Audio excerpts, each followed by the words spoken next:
Бисмилля, альхамдулиллах, ва салату саламу аля ашрафил мурсалин, амма ба'д.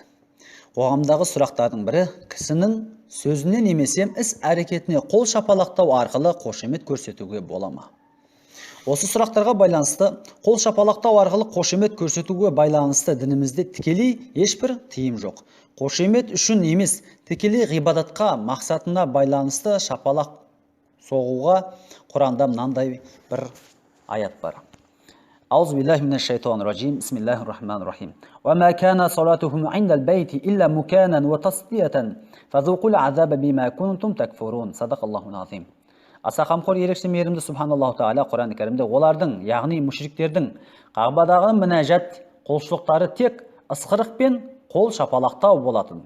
Ендеше күпірліктерің үшін азапты тартыңдар деген аяты бар. Анфал сүресінің 35 аятында.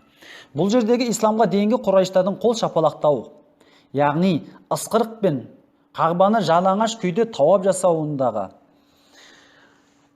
ғибадаттардың бірі болғандықтан, яғни ол кездегі мүшриктер қол шапалақтау мен ысқырық құлшылық саналатын.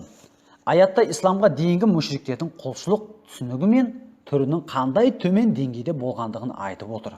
Алайда, мынау қойылып тұрған сұраққа байланысты кісінің сөзіне немесе іс әрекетіне қошемет көрсету үшін қол шапалақтау құлшылық мақсатында болмағандықтан, бұл аяттың аясында кірмейді. Әсілі қошемет көрсету үшін қол шапалақтау кейбір қоғамның үйреншікті әдеті жататындықтан, сондықтан шариғат бұндай мақсаттарға байланысты қошемет көрсетуге тыйым жоқ.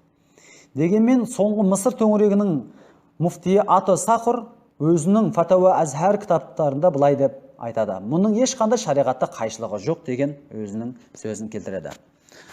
Ахир дағуана анилхамдулиллахи роббил аламин. Аллаху а'лам.